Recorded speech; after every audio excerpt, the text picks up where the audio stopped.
Maya Thompson stepped through the glass doors of Goldman Associates, her heels clicking against the marble floor.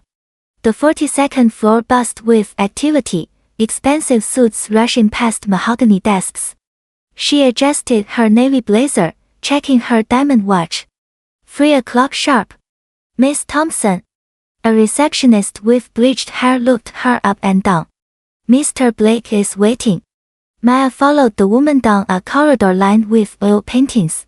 The boardroom door opened to reveal 12 men in identical gray suits. Not one face matched hers. Richard Blake, the CEO, stood at the head of a gleaming table. Maya Thompson, I presume. His smile felt like broken glass. Please, have a seat. The chair squeaked as she sat. Tom Willis, the vice president, whispered something to another executive. They chuckled quietly. So, Blake began, folding his hands. You think you belong here? Maya's eyebrow raised slightly.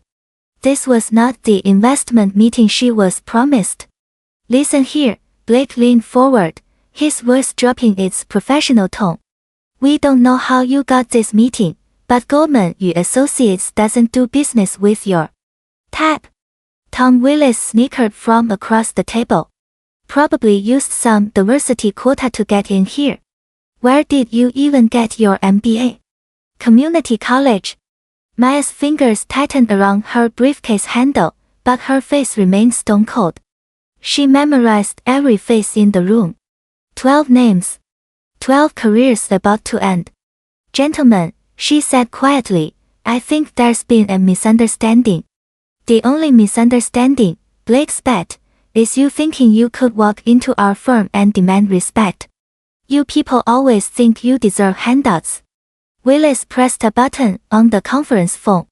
Security to Boardroom 12. We have a situation. The other executives nodded in agreement, some recording with their phones like this was entertainment. Maya stood gracefully, smoothing her skirt. Interesting. You know, I've been looking for the right firm to handle my portfolio. She paused at the door. 55 billion tends to require very careful management. The room fell silent as heavy footsteps approached the hallway. Outside on the sidewalk, Maya pulled out her phone. The security guards watched from the lobby windows as she dialed. Sarah, it's Maya. Yes, they took the bait perfectly. Her voice was ice cold. Initiate Project Phoenix immediately. A pause. All of it. Every contract, every investment, every deal. Goldman Associates just made the biggest mistake of their lives. She ended the call and dialed again. Marcus. Remember that anonymous investor who's been funding Goldman's biggest tech deals for 3 years? The one they called their golden goose. Maya smiled for the first time that day. Well, the goose just got cooked. 6 months ago, she had quietly funneled investments through shell companies. Her fingerprints were on every major deal Goldman celebrated. The Riverside Tech acquisition. The green energy merger. The pharmaceutical patents. Her phone buzzed. Sarah's text read, portfolio liquidation ready. 55.3 billion confirmed. Awaiting your signal. Maya typed back, execute. Show them what real power looks like. Blake's coffee mug shattered against his office floor at 7 a.m. His assistant burst through the door, papers flying. Sir. Riverside Tech just cancelled their contract. They're pulling $40 million in funding. Before Blake could respond, his phone exploded with calls. Green energy merger, terminated. Pharmaceutical patents, withdrawn. The tech startup pipeline, completely dry. What the hell is happening?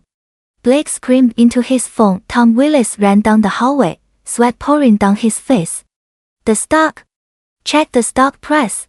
Goldman Associates had dropped 60% in 2 hours. Trading was suspended. Sir, the assistant whispered, there's more. FBI agents are in the lobby. They have fraud investigation warrants. Blake's legs gave out. He collapsed into his chair as the pieces clicked together. That woman yesterday. The one we. Maya Thompson, Willis guessed, reading from his phone. She's the Phoenix investor. The anonymous backer behind every major deal we've had for 3 years. Federal agents filled the office, badges gleaming. Richard Blake, you're under investigation for securities fraud and conspiracy. Outside, Maya watched from her car as handcuffs clicked into place. 3 months later, Goldman Associates filed for bankruptcy. Federal charges stuck. Blake and Willis faced 10 years each for securities fraud. Maya stood before cameras outside the courthouse.